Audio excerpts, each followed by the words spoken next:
Hey guys, welcome back to the channel. In this tech tutorial video, we're going to break down for you how you can clear both in the Brave browser your browsing data, including your site cookies, as well as cached files and images. So let us dive into this. So in 2026, it works like the following.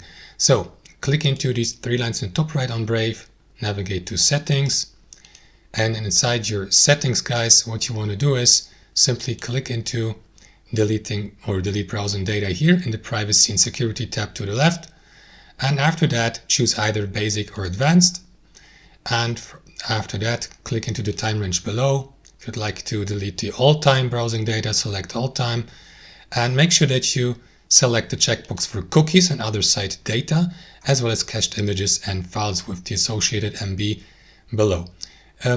Enabling or choosing the other options or items of the browsing data is optional.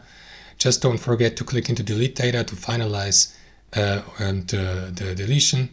And that's it, guys. Thanks for watching. Hope you enjoyed it, got something from it, and we'll catch you later.